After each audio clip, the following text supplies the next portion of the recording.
Hello, everyone. Welcome to our Instagram Live. Every month I do one of these, and we have on our Alligator of the Month. And this month we have Bill Campbell. Hi, Bill. Hey Ellie, how you doing? I'm doing good. Long time no see. I know it's been a while.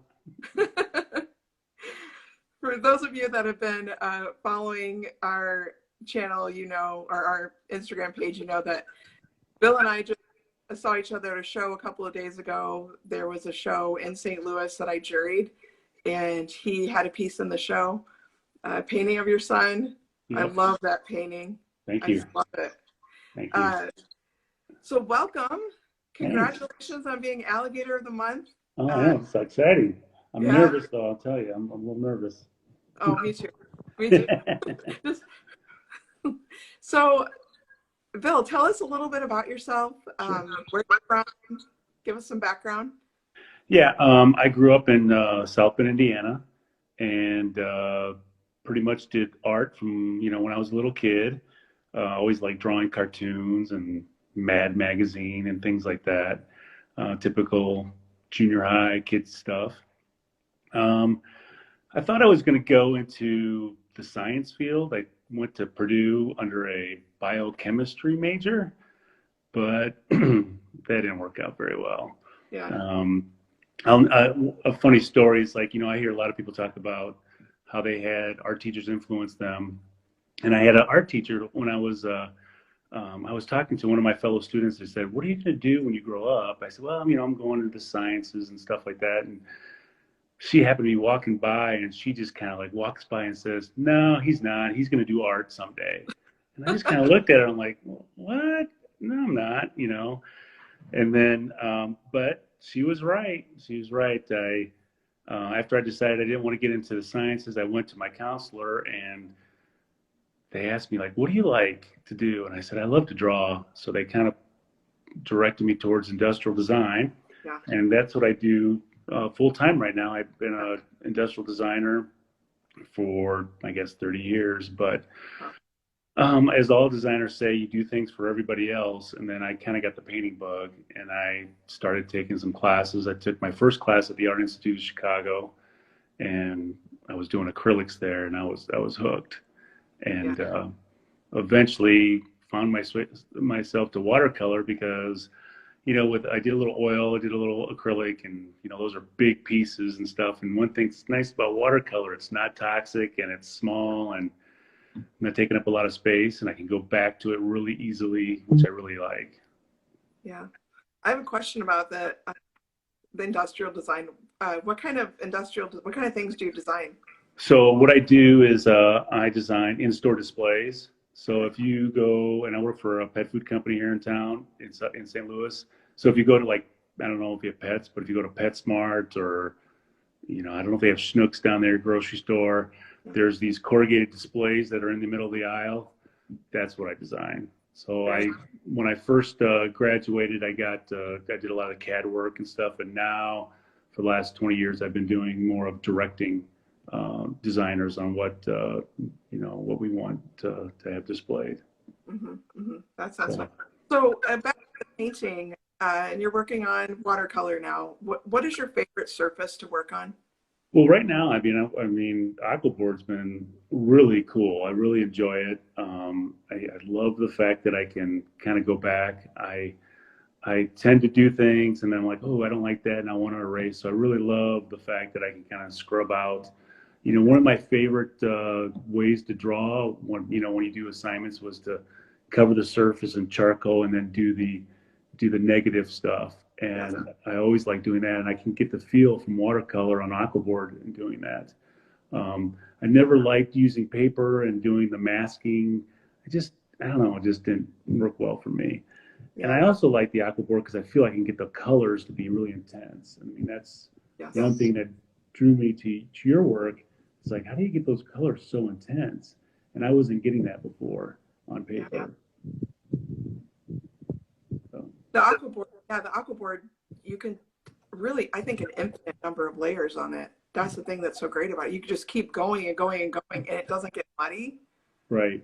Paper kind of starts giving out after a while. You can layer on paper, but something about that aqua board is incredible. Once you get the layering mastered, which I think a lot of people at the beginning have a lot of struggle with that. The first thing they'll say is, well, it's pulling up everything. You know, does that happen to you? How do you do that? How did you learn to control the layer? That's a great question. Because sometimes I feel like I got a good control of that now. Sometimes it doesn't work. And if it doesn't, I'll kind of erase everything and kind of start over. It's just a lot of patience, I think, and keeping my brush not too wet. I think if it gets super wet, it starts picking things up. So I like that dry brush method you talked about, and doing that. You know, I find that I have, you know, I've done a few things with the watercolor grounds, and I got to be really careful with that. Sometimes that really picks up easily. So, you know, I always, you know, being in design and doing some graphic design. I don't know if anybody's ever seen like back in the old days when they would take the 4-color process and do the cyan, the magenta, the yellow, and the black, and they kind of layer them together. I constantly think about that in my head, especially when things aren't going well. It's like I gotta do, you know, I gotta just be patient. You just be patient. It'll get there. Slow down. Don't worry. And I also love, like, on some of your lessons when you show, yeah, this is the point when I think I'm done, and everybody I know that's watching is like, yeah, you're done, and then you kind of, I'm like, you just add a little bit more that just pushes it over. And I've been really concentrating on trying to make that happen, and I think I've done it a few times, so I'm pretty excited about that. Yeah, that's funny that you talk about the four color process, because I think about that exact thing too with color. Yeah. How would this be printed, you know, and layer and balancing the basic colors and value with black and Right. 3 colors. And you can, and then the white is the panel, you know, and Right. that's with watercolors, you could really control it like that if you kind of look through that lens. Yeah, I mean, I remember seeing that, you know, when I was a student, and I was like, how is that even possible? Yeah. It's a really cool process. Yeah, it is. It is. So the thing I love most about your work is the energy. There, I Okay. feel so much energy from every piece you do. I always know that it's going to have like this really energetic vibe to it. I want to know, who are your models? Who do you get to be paint? You know, how do you get them to paint for you, to pose for you? What's your Well, process for that? you know, a lot of them, a lot of them are my family, and a lot of pictures from when my kids were little. And then I do use Sketchy quite a bit. You're familiar with the Sketchy app, Yes. and I kind of look for, I look for things that are, demonstrative poses, not just static poses. Sometimes I've done things where people are screaming or they're in motion. I also like to find different poses that maybe somebody, the poses where the muse looks like they know something that I don't, and you kind of like look at them. You're like, what are they thinking about? So, Yeah. and I also look for a lot of contrast in the paintings. It's another design thing that I have, is like the high contrast, whether it's you know value or texture or shape and line. I'm always looking for that type of that type of part of the image. Mhm, mhm. So every month when we have the alligator of the month on, you get to give us our next challenge. Okay. So that's my next question for you is, what is our next challenge, Bill? Okay. So a lot of times I hear this phrase out there called embracing the uncomfortable. And whatever makes you uncomfortable is your biggest opportunity for growth. So I thought that would be a great challenge. Yeah. I've used that a few times.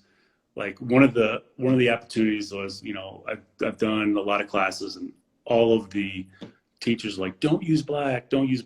And I'm like, and you're using black. And I'm like, well, wait a second. And they say black flattens the painting. And I never felt that about what your paintings do. And So I challenged myself not too long ago to use black, and I was pretty nervous about it. I was like, oh man, this is, first of all, I could hear everybody that said, don't use black, kind of going like, no, no, no. And it actually turned out great. I Yeah. mean, it didn't get muddy. Maybe it's probably more of a beginner thing to do. Don't use black. But, I actually kind of liked it. But yeah, so do something, whether it's a technique that you've never tried before, or you've seen somebody maybe in the community do that you're like, I wonder if I could do that. Or even a subject that you wouldn't normally do. Yeah. Maybe you paint a car, or maybe you paint a landscape, or maybe you go up to a stranger and say, hey, can I take your picture and paint you? So whatever's making you uncomfortable, that's that's the challenge. What an awesome challenge. This is going to be so cool. How inspiring. I hope so. I'm like trying to think of the way I'm going to do it. I've gone like 15 different directions. Like I got to just pick one of these. So, Oh, I love it. This is so great. This is so inspiring. Well, thank you, Bill, for taking time out of your day today to talk to us. no, And thanks for having me. yeah, yeah. So I'm going to link Bill's Instagram down below. So if anyone is not following him, you need to go check out his work, follow what he's doing. You take care, Bill, All and right. we'll talk to you soon. All Bye. right. Have a great weekend. Bye bye. You too. Bye bye.